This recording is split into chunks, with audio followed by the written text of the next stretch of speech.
Salut tout le monde, très content de vous retrouver pour un 68e épisode de Success Factory. Maudit que ça passe vite le temps, 68 épisodes déjà. Je suis content que vous soyez avec nous pour un autre épisode. Cette semaine, au menu, on reçoit Jasmin Hamel, un invité assez piquant, je vous dirais, qui, en fait, je dis ça parce qu'il il est le fondateur du Festifeu, un festival de sauce piquante dans le coin de Nicolet, et également, il y a sa compagnie de sauce piquante qui s'appelle Frères de Feu. Un gars passionné de sauce piquante, un gars passionné, je vous dirais, point. C'était un délice de l'entendre parler. Quelqu'un qui est vraiment investi dans ses projets. Puis, ça n'a pas de bon sens la vitesse à laquelle ce projet-là, le Festifeu, a pris de l'ampleur. Il y en est à sa deuxième édition seulement. Puis, il y a eu 10 000 festivaliers qui sont passés cette année. C'est pas rien. Et il y a bien des projets sur la table pour les prochaines années. Donc, on a quelqu'un qui est vraiment, vraiment au cœur de sa communauté, quelqu'un qui est rassembleur, je dirais, puis ça paraît à travers les projets qu'il a fait. C'est Simon, en fait, qui l'a rencontré. Simon, qui est à l'autre côte, qui l'a rencontré cet été au festival directement. Puis il a vraiment vibé avec le gars, puis il trouvait vraiment solide. Fait qu'il l'a invité au podcast, puis il a dit oui avec sa gentillesse et sa générosité de venir nous jaser ça, de son entreprise et du festival. Bref, sans plus tarder, je vous laisse entre les mains de notre super invité, Jasmin Hamel. Et je vous souhaite un super épisode de la gang. On se voit de l'autre côté.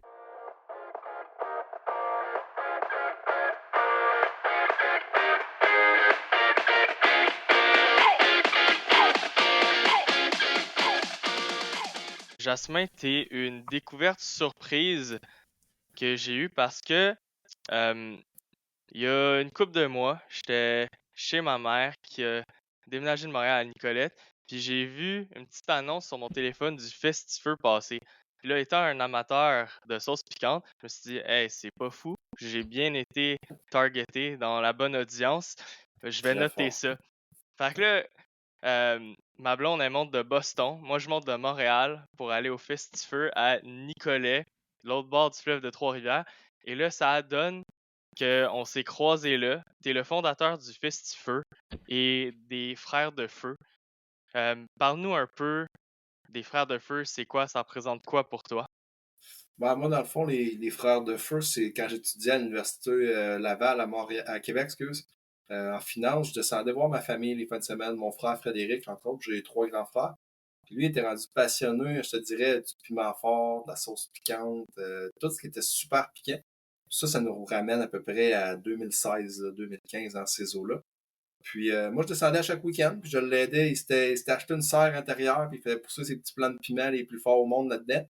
Puis c'est un peu là que la piqûre est arrivée quand j'ai commencé à entretenir ces petits plants de piment avec. Puis après ça, on a décidé de les planter au sol. On a fait nos premières sauces piquantes. Puis c'est un petit peu comme ça que les frères de feu sont partis, si on veut. Yes. Fait que là, vous poussez vos piments, vous faites vos premières sauces piquantes maison, tu sais, un peu pour vous. Et là, vous décidez d'en faire une entreprise. Comment vous êtes venu, tu sais, à passer de OK, on fait des sauces maison, puis là, je crée mon entreprise. J'ai toujours voulu avoir un projet entrepreneurial depuis que j'étais tout petit. J'ai juste jamais réellement su dans quel domaine. Puis c'est drôle à dire, jamais j'aurais cru que ça aurait été dans le piment. Encore moins l'agriculture, parce que je suis pas un agriculteur de profession. Mais vois-tu, je trouvais que c'était un projet qui était d'une part bon au goût, bon pour l'environnement, puis c'est bon pour la santé comme produit. Fait que ça venait rejoindre un petit peu tout ce que j'avais besoin pour partir d'un projet. J'ai jamais été vraiment un genre de gars super capitaliste ou qui voulait vraiment comme. Moi, l'environnement, c'est quand même important. Je pense que la respecter, c'est important aussi, parce que plus ça va, plus on voit un peu les impacts climatiques. Fait que moi, c'est un projet qui venait me rejoindre, qui me tenait à cœur, là, vraiment, ce projet-là agricole. On va revenir pour les fers de feu, mais là, vous venez de sortir justement de Simon qui en parlait juste avant, mais du festival Festifeu, qui a accueilli plus que 10 000 festivaliers, puis qui avait beaucoup, beaucoup d'exposants, une belle croissance d'année après année. Parle-nous un peu de cette année, comment que ça a été, tes impressions pour cette deuxième édition. Écoute, ça a été super le fun. Là. Tu voyais que la vibe était vraiment festive, familiale, puis rassembleur. C'est ce qu'on voulait. Moi, vois-tu, ça fait environ 5 ans que je voulais faire mon propre festival de sauce piquante, puis que j'y pensais, puis j'en parlais. J'avais déjà commencé à communiquer un peu avec les gars du Piment, genre 3-4 ans. Je me disais, un jour, si je fais un festival, t'embarques-tu? J'avais 3-4 gars qui m'ont dit oui. Fait que l'idée, ça m'a comme germé en tête, un peu comme un plan de piment. Puis, vois-tu, ma première édition, c'était le 350e anniversaire de la ville de Nicolette. Fait que j'ai réussi à tricoter et à me faufiler pour leur faire passer l'idée de ce festival-là. Ils n'avaient pas vraiment confiance en moi. Ils disaient, ah, c'est un jeune, tu sais, il sait pas trop ce qu'il fait, il veut s'embarquer. Mais là, ouf, ils ont vu qu'on a eu 3500 personnes dans notre première édition, on avait une vingtaine d'exposants. Ils se sont dit, Caroline, quand même. Tu sais. Puis là, j'ai promis à Radio-Canada lors de ma première édition que si j'en faisais un deuxième, je n'étais pas certain d'en faire un deuxième parce que c'est pas mal de job, c'est pas mal de temps, c'est de la gestion. J'aurais promis que si j'en faisais un deuxième, ça serait 3 fois plus gros. J'étais un homme de parole, tout le monde me demandait d'en faire un deuxième, je me suis arrangé pour que ça soit 3 fois plus gros. L'année prochaine, ça va être 3 fois plus gros que 3 fois plus gros de cette année? Je penserais pas, parce C'est que quoi je te ta dirais, promesse cette année? ça va être, je dirais, plus familial l'an prochain. On va avoir un meilleur budget aussi, plus de commanditaires. Fait que, cette année, je trouvais qu'on était un peu low budget. C'est une des choses qui m'a. J'ai réussi quand même à bien organiser ça avec le budget que j'avais, mais c'est sûr, j'aimerais ça être un vrai de vrai festival. Des festivals qui sont là depuis plusieurs années. Vois-tu, j'étais en communication avec des gars qui font des genres de kermesses, des danseurs, des cracheurs de feu. Fait que ça, c'est le genre de truc que j'aimerais apporter au festival. Des feux d'artifice, là. Des trucs vraiment festifeux, là. Dire qu'on a un événement à pas manquer. Des cracheurs de feu, ça fait festifeux, en effet. Ouais. C'est ça. Si mettons que là, justement, t'en sors, je pense que c'était il y a moins d'un mois, hein, si je me trompe pas. Ouais, c'est ça. C'est un petit peu moins qu'un mois. C'était le 26-27 août. Si je te posais la question comme ça, de sors-moi tes 2 bullet points des plus gros highlights des moments dont tu es, mettons, le plus fier pour cette deuxième édition-là, de sur place, genre, j'ai créé ça là, cette année. Ben, vraiment, je te dirais les exposants qu'on avait. On avait vraiment un line-up d'exposants à tout casser. Là. Tout le monde était là. Les champions québécois du barbecue, Pepper Master. Pepper Master, c'est le premier producteur de sauce piquante au Canada. Il s'est déplacé de Rigaud pour être présent. On a même eu les gars de Fireburns. Fait que, tu vois que vraiment tout le marché a répondu à l'appel. Tout le monde était là. Ça, c'est mon premier gros highlight.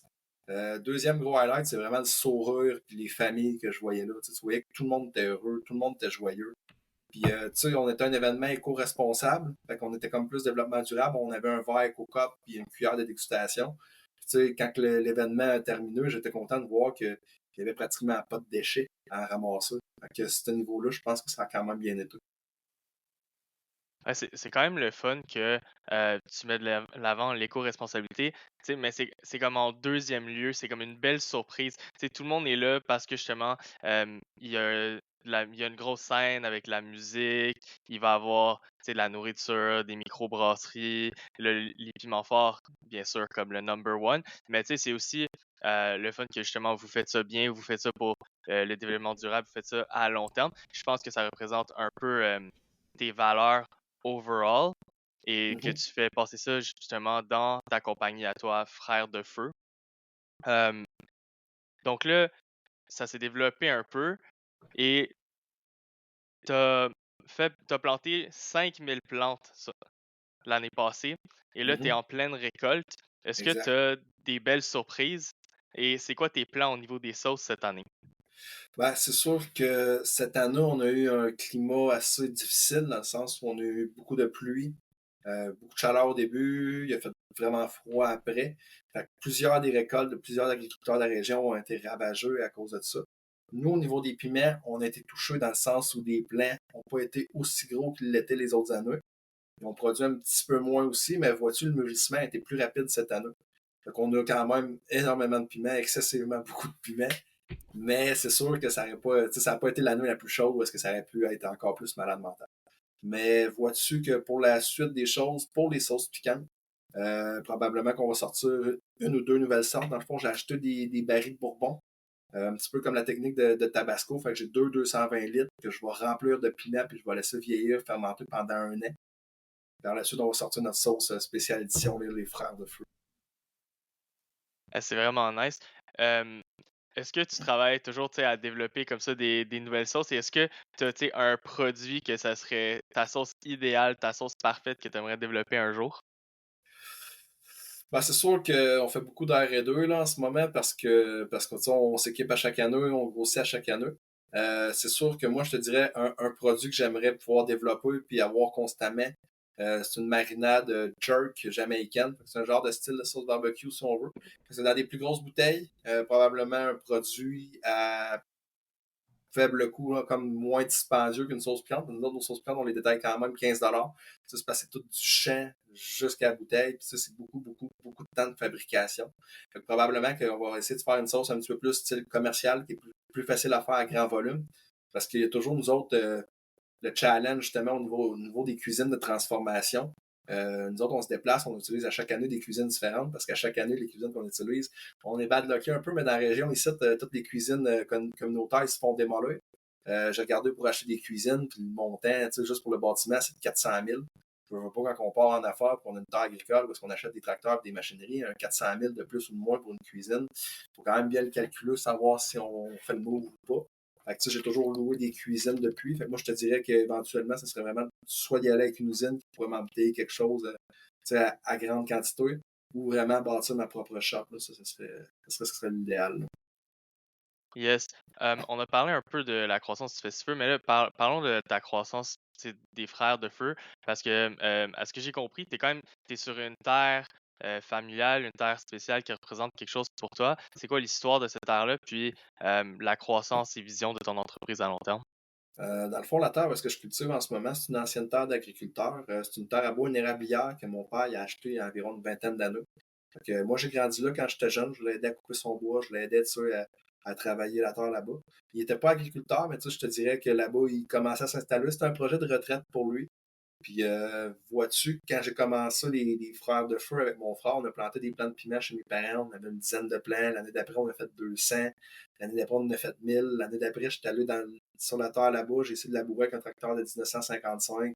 J'ai passé un an et demi à le réparer. C'est la première fois que je chauffais un tracteur de ma vie. Vois-tu, après 2 semaines, il a passé au feu, le moteur sauteux. J'ai fini la job à appel à la pioche au râteau. Ouais, pour vrai. À ce moment-là, j'avais le goût de mettre la clé dans la porte. Je ne m'en tirais pas, mais je me suis dit ça, j'ai travaillé aussi fort jusqu'ici. J'ai fini la job, j'ai tout planté au sol, j'ai tout récolté, j'ai eu des super belles récoltes. L'année passée, on a planté 5000, les chevreuils ont tout bouffé. Fait que cette année, on est allé avec un petit peu moins de plantes, on a mis 2000 là-bas. J'en ai replanté comme un genre de 3000. Je suis un agriculteur de la région de Nicolette, où est-ce que lui, il y a une armée de Mexicains, puis il y a une armée de tracteurs.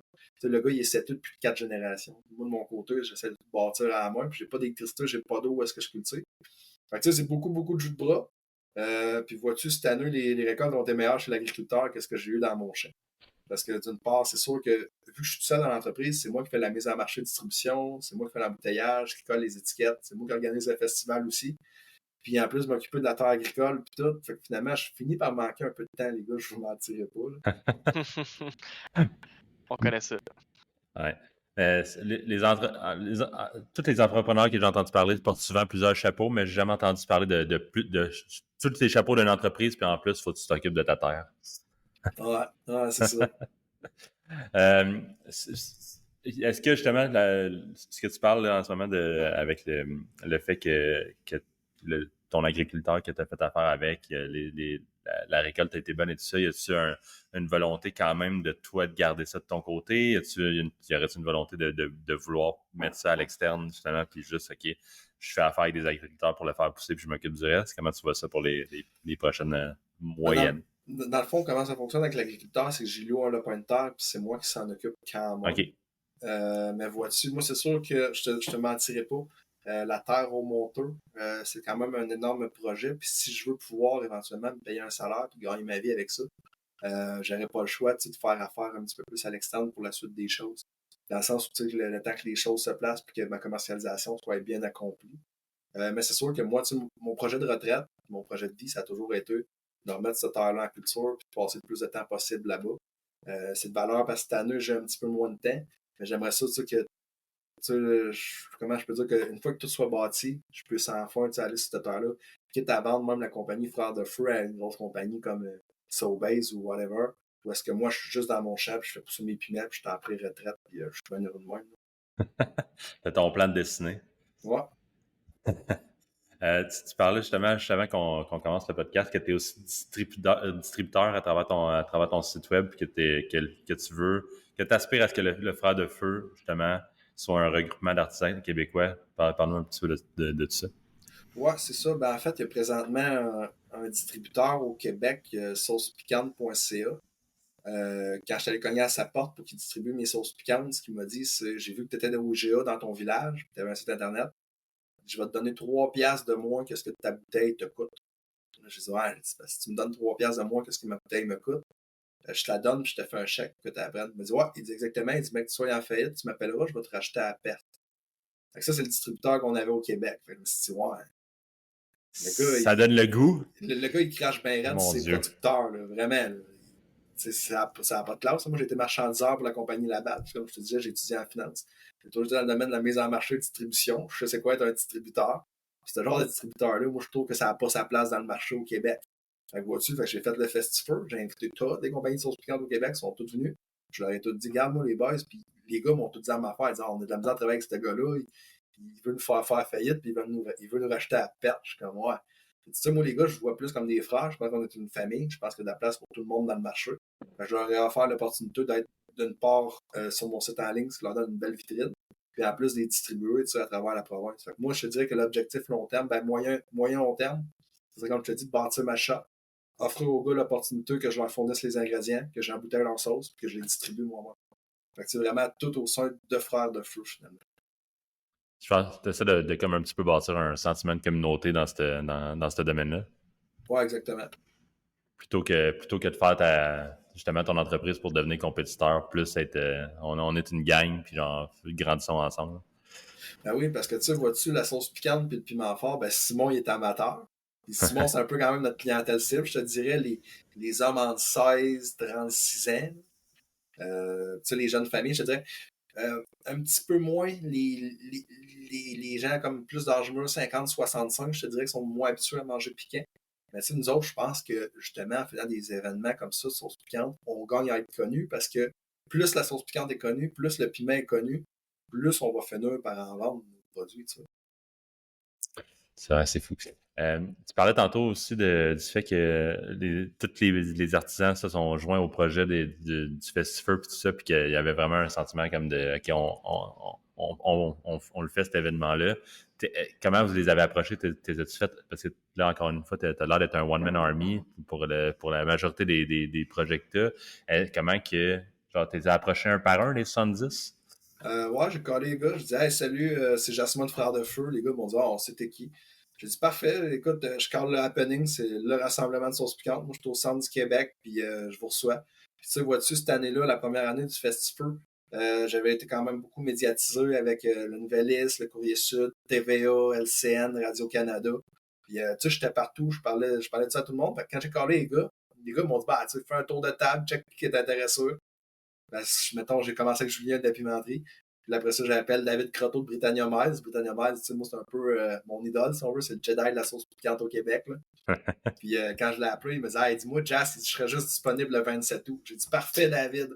On fait ça le 27 août, mon gars. Puis si t'es là, tout le monde va être là. Fait que j'ai rappelé tout le monde. Je dis David Croteau est là, la pimenterie est là, tout le monde est là. Si moi, je suis frère de feu, c'est moi qui l'organise. Les boys ont comme fait ah ouais, man, let's go, on embarque. Tu sais. J'ai dit, c'est le barbecue, bière, sauce piquante, dans le fond. J'ai dit, on se parle tous depuis un bout. Puis j'avais parlé avec le petit jardin du Nord, Pat de Sept-Îles. Puis on se parlait tous comme du Piment Fort Québec, puis ses réseaux Internet. C'était le fun de jaser avec les boys. J'avais tout le goût de les rencontrer. Je trouvais qu'elles avaient tout l'air vraiment cool. Puis tu sais, j'étais un passionné.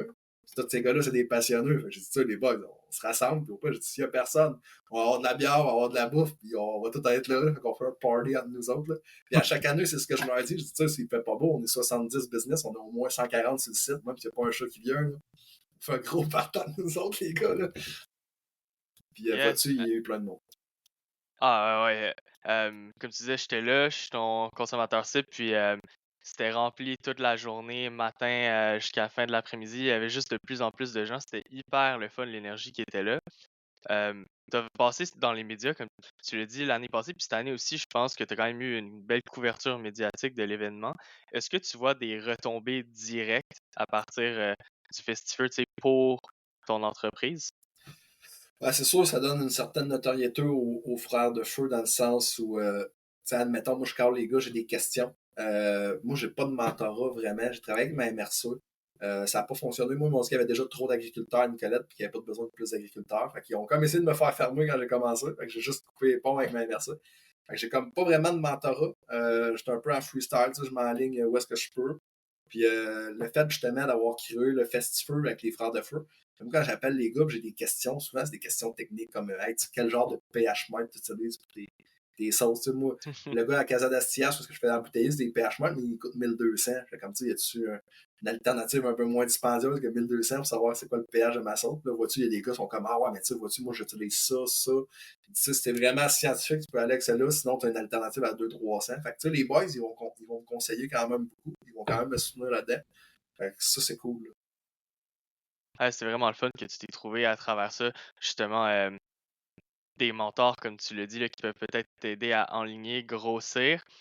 Tu as parlé d'avoir le vouloir d'embouteiller pour plusieurs marques, de vraiment regrouper les piments au Québec. Comment tu te rends en ce moment, tes propres sauces, ton entreprise et l'apporter jusqu'au point où tu peux faire ça? Euh, Écoute, c'est un méchant challenge. Moi, ça fait 10 ans que je fais de la culture de piment. Ça fait 3 ans que j'ai commercialisé mes sauces. Ça fait vraiment 10 ans que je travaille sur ce projet-là. Tu sais, au début, entre les études, après ça, avec le travail. Vois-tu, j'ai perdu mon emploi à cause de la pandémie. J'étais serveur dans un restaurant, ce qui m'a aidé quand même un peu à financer. Depuis, je ne me suis pas vraiment retrouvé de job parce que je suis overloadé. Euh, Moi, dans le fond, je te dirais que de finir par embouteiller tous les boys, c'est vraiment un long processus dans le sens où il a fallu que je commence. Tu commences la graine de piment, puis tu finis carrément avec la sauce en tablette d'épicerie. Fait que je suis vraiment commencé avec la portion agricole du projet. Fait que là, à ma portion agricole, c'est rendu safe, puis c'est rendu stable, puis la structure est bâtie. Là, je passe à la deuxième option qui est vraiment rendue l'embouteillage. Fait que là, je suis rendu comme là où est-ce que. Tu sais, les premières années, comme je te dis, je me courais d'une place à l'autre. J'ai fait. Première année, j'ai fait 500 bouteilles. Deuxième, j'en ai fait 1000. Après ça, 3000. Après ça, 6000. En passé, j'en ai fait 10 000. Cette année, j'aimerais ça en faire comme 20 000 bouteilles. Mais c'est sûr qu'avec un setup d'embouteillage, je pourrais te sortir un 100, 200, 300 000 bouteilles par année, là, easy. Là.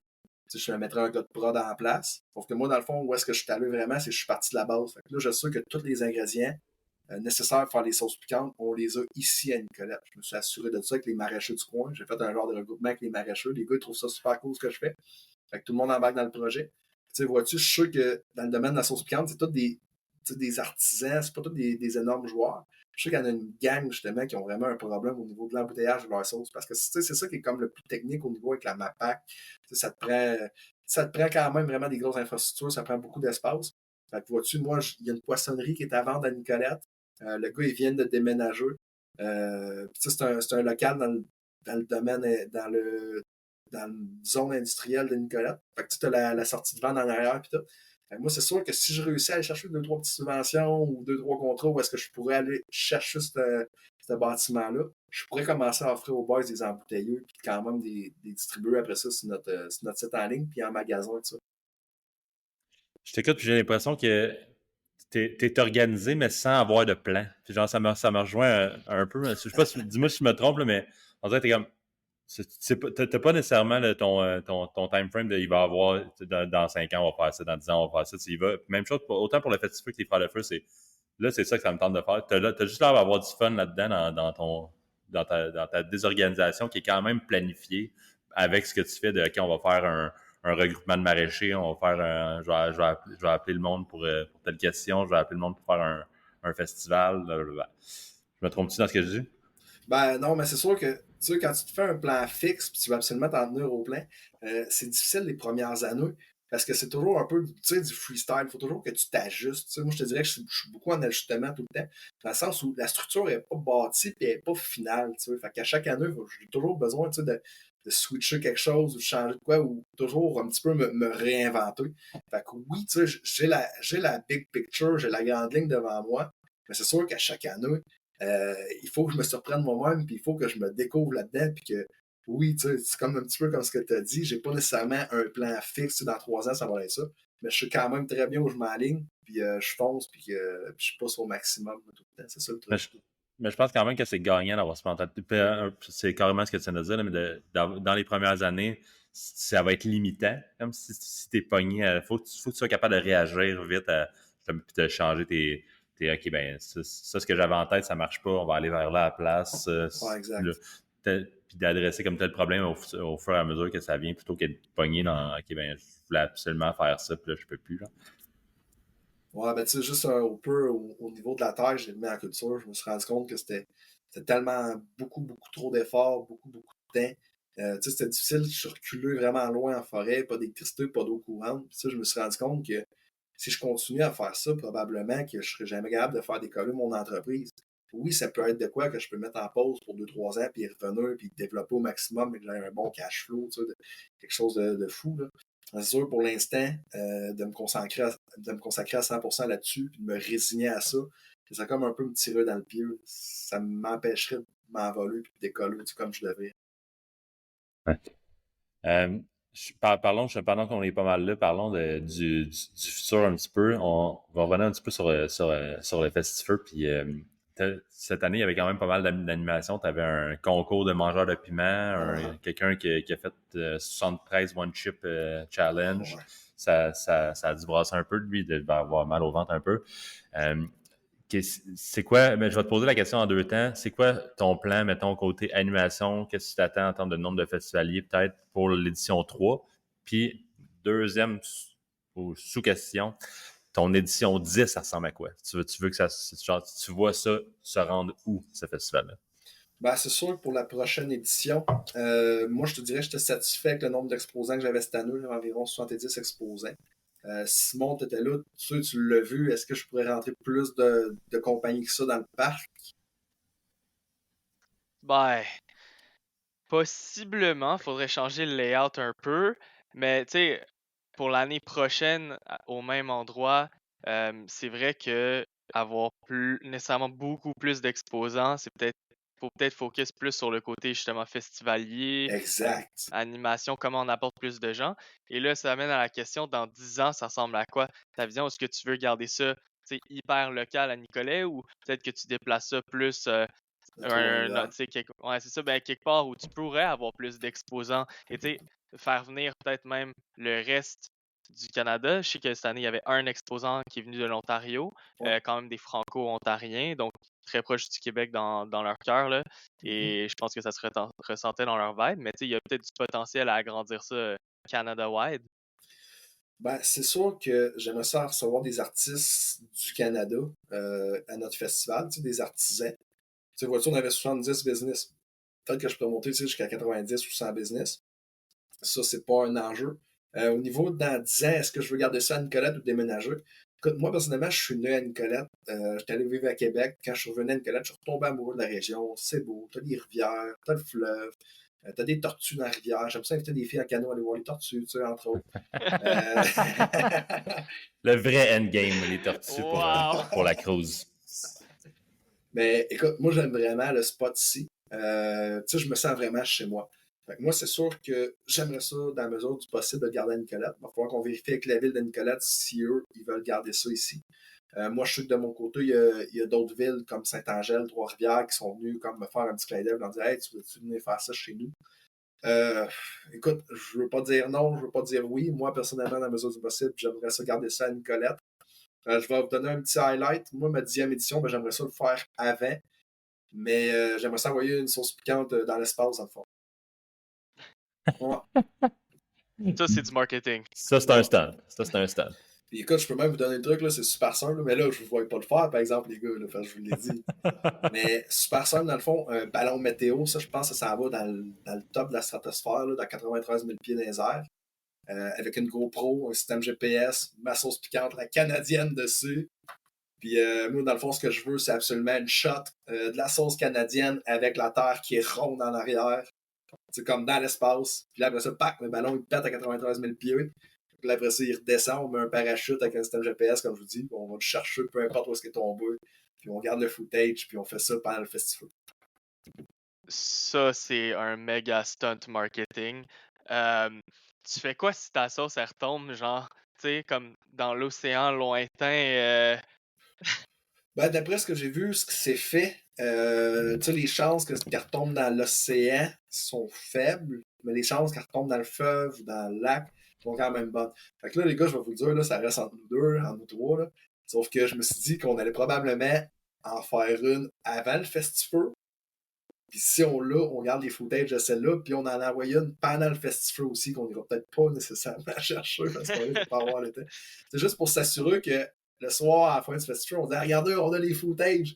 Fait que peut-être qu'on va en faire comme plus qu'une shot là, pour s'assurer de l'avoir le footage. Yes, yes, être bien préparé pour toutes les possibilités, là, parce que C'est justement, il y ben a trop bon. grande chance d'erreur technique dans ce genre de méga Ouais, projet-là il quand y en même. a Là. pas mal, là, mais tu sais, T'sais, habituellement, je suis quand même chanceux. Là, tu vois-tu, autant que je suis chanceux, je suis malchanceux. Des fois, j'ai le vent dans le dos, des fois, j'ai le vent dans la face, mais overall, le vent est quand même toujours pas peur de mon bord. Là, fait Non, que mais je même compte si les tu manques vents. ta shot, je veux dire, le fait d'advertiser ça, le monde, ils vont checker, puis au pire, tu bâtiras une histoire alentour de ça, puis l'année d'après, ça va être ton vrai succès, puis le monde va encore Ça plus peut te être ça suivre pour ça. aussi. Ça peut être ça aussi. fait que là, t'as parlé de justement faire 10 000 sauces piquantes. C'est quoi ta distribution de sauces? Parce que tu as ton site en ligne, mais tu parles aussi d'être en tablette, tu sais, dans l'IGA, dans des supermarchés. Tu vois ça comment? C'est ta distribution dans le futur ou tes ventes? Bah, de la même façon que j'ai booké mes exposants, j'appelle l'épicerie, je leur dis hey, salut, moi c'est Jasmin de Frère de Feu, je suis un agriculteur de Nicolette, je fais tout pousser à la main, j'embouteille tout à la main, puis j'ai mon festival, puis plus ça va, plus c'est populaire. Puis les gars disent viens me rencontrer, je vais rencontrer les gars dans les épiceries, je leur fais goûter mes produits. Tu sais, ils me disent bah, ils disent où est-ce que tu veux te placer? Je dis bah, là-bas et là. Fait que là, je prends les sauces de faire j'ai tâche, je mets les miennes, tout. Puis OK. c'est de même que j'ai commencé, dans le fond. Fait que moi, c'est un peu de même que je fais ma distribution. C'est sûr que, qu'éventuellement, moi, j'aimerais que ça soit un petit peu plus automatisé au niveau des cultures. C'est moi qui l'ai bâti, le setup. Peut-être que je vais laisser du monde plus là pour s'en occuper dans le futur. Même chose au niveau de la transformation. Je ne mentirais pas, les gars.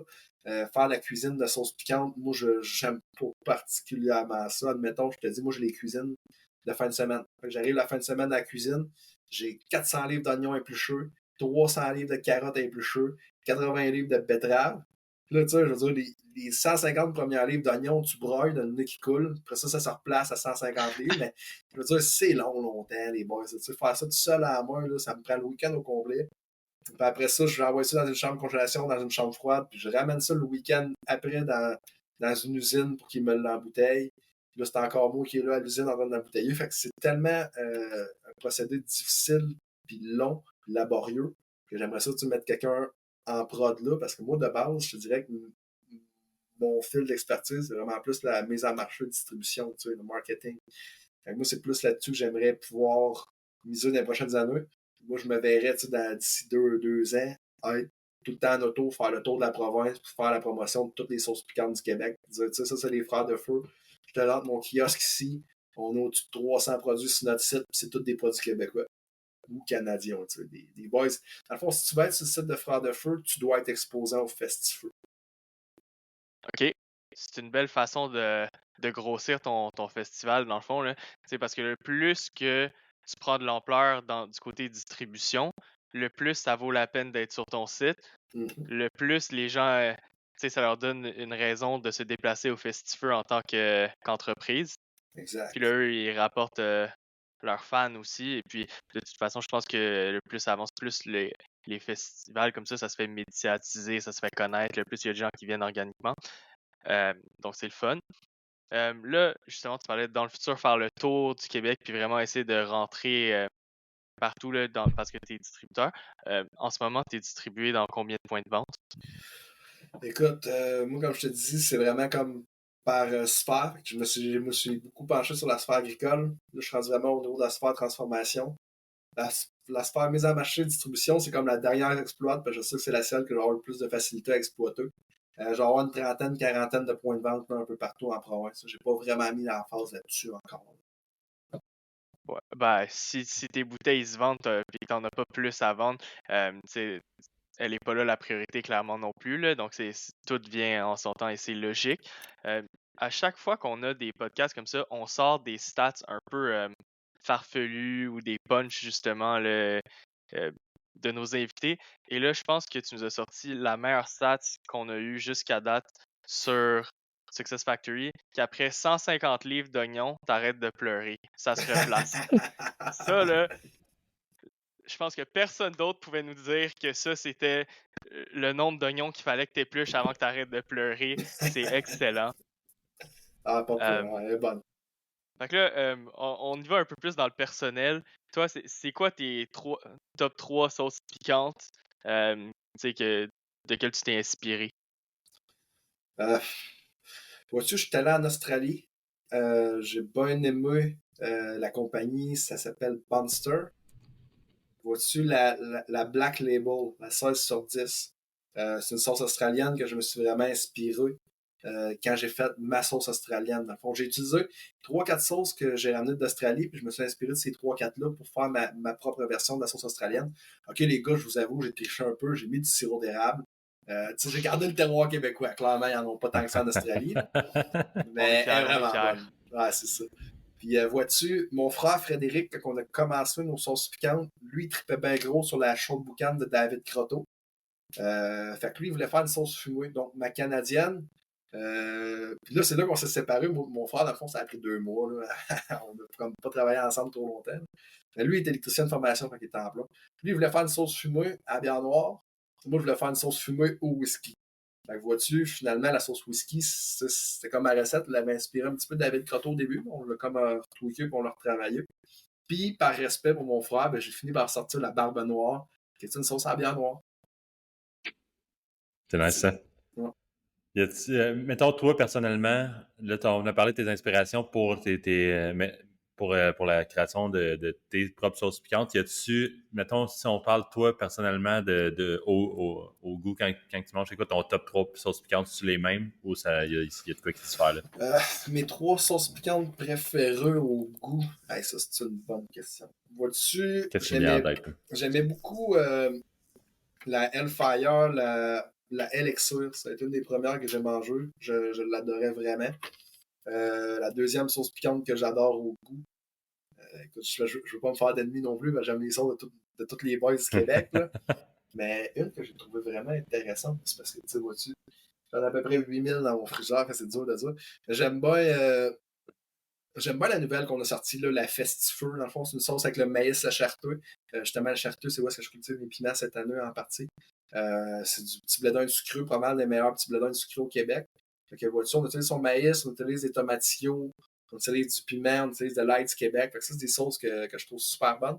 Des gars qui font vraiment de la super bonne sauce aussi au Québec. T'as le petit jardin du Nord. J'aime bien ça oignon doux de l'enfer. On a l'air d'avoir des producteurs quand même sharp au Québec. Ouais, vraiment, les boys sont vraiment cool. Puis, tu sais, les gars, c'est des passionnés. Tu as des gars un peu plus commercial comme Fireburns. Mais eux autres, tu sais, ce qu'ils cherchent à faire, c'est vraiment compétitionner. Tabasco, Sriracha, ces affaires-là. Tu sais. Eux autres, ils cherchent pas à compétitionner les artisans comme nous autres. Puis au contraire, ils rouvrent un peu la porte à la sauce piquante pour les artisans comme nous autres. Mais vois-tu, leur nouvelle sauce Bourbon, barbecue, bacon, là, elle est fucking bonne. T'as-tu peur qu'éventuellement, justement, ce marché-là, il y ait une certaine saturation? Tu vois-tu que la popularité a grandi assez vite en même temps?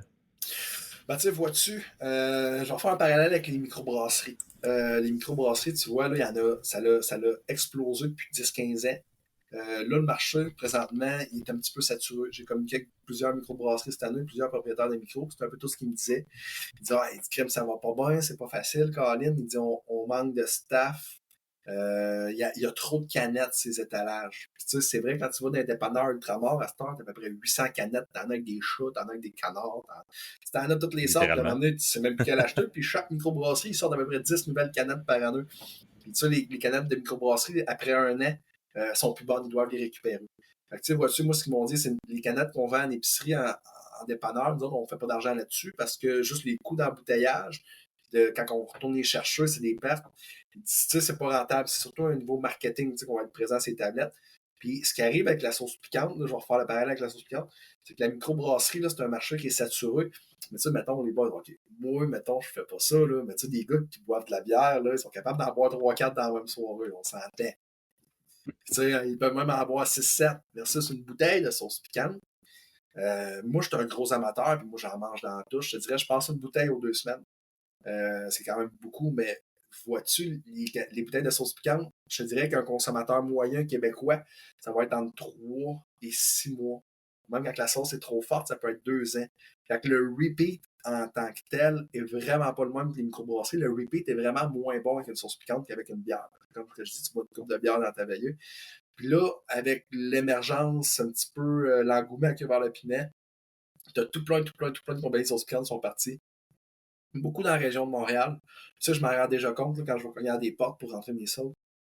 Ils en ont déjà beaucoup ces tablettes.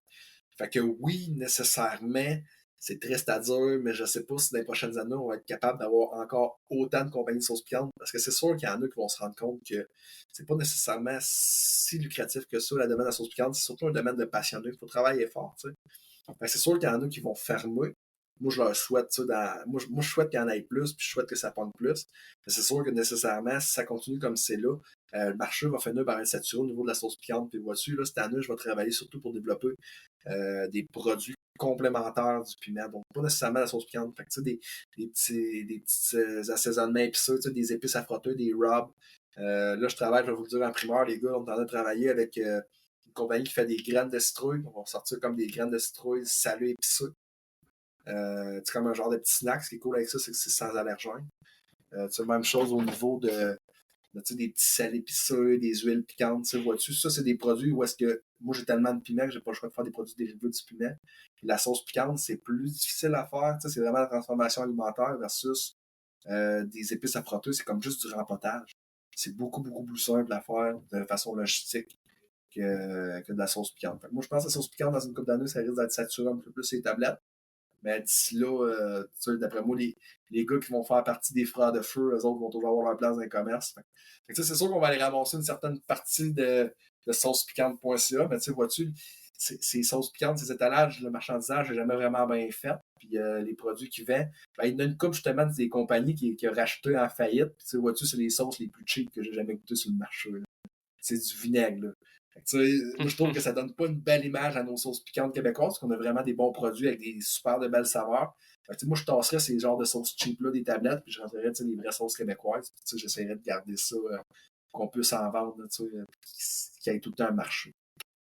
Yes, je trouve que tu apportes un vraiment bon point que justement les sauces piquantes, c'est quand même un marché qui a une limite, mais que l'épicé en tant que tel, en ce moment, c'est une grosse tendance. Mm-hmm. Et je trouve que ça vient un peu avec le mélange des cultures. Puis tu le dis toi-même, à Montréal, je pense qu'il y a quand même un plus gros mélange des cultures et que là, les gens y apprennent justement à manger de l'épicé à travers d'autres cultures, que la nourriture épicée est intégrée depuis beaucoup plus longtemps dans leur cuisine. Tout ce qui est asiatique, latino, partout, là. Antillais On le sait aussi, bien. vois-tu, on avait le Ouais, marché antillais, antillais, les yes, les gars de la Scotch cuisine bonnets. créole, là, eux autres trip, Ben là. oui, fort, fort. Puis là, je pense que, ça, c'est une tendance qu'on peut pas arrêter, là, le mélange des cultures, et que le Québec, ça représente quand même bien ça aussi, un melting pot, et que ça Uh-huh. va devenir de plus en plus populaire, et qu'à ce niveau-là, c'est clair qu'on peut encore grandir et qu'il y a bien place à des bons produits québécois sur le marché, comme tu l'as dit. Donc, la dernière question qu'on pose toujours à nos invités, c'est tout simplement, si on veut te rejoindre, on veut voir ce que tu fais, c'est où qu'on peut te parler, c'est où qu'on peut voir tes produits. Dans le fond, mes produits, sur mon site freredefeu.com, c'est sûr que tu as tous mes points de vente. Si tu veux me parler, Facebook, Jasmin Hamel, Facebook Frère de Feu, Facebook Festifeu, c'est à moi que tu parles à chaque fois que tu écris quelque part. Fait que, Instagram, même affaire, puis TikTok, je suis pas souvent là-dessus, fait que essaye pas de m'écrire là. Mais sinon, par courriel, écoute, moi je te dirais, mon numéro de téléphone est partout, mon adresse courriel est partout. Fait que je suis un gars super simple à rejoindre. C'est sûr, ces temps-ci, essayez pas de me rejoindre parce que là, je suis dans les champs, puis je suis bouqueux jusqu'à mi-octobre. Là. Mais cet hiver, je vais être là, les boys, pour vous autres. Yes, parfait. Hey, ben, Jasmin Crip, ça nous a fait plaisir de te recevoir aujourd'hui. Merci d'avoir pris le temps. Et puis, je suis un vrai passionné de ce que tu fais aussi, donc je trouve ça hyper le fun.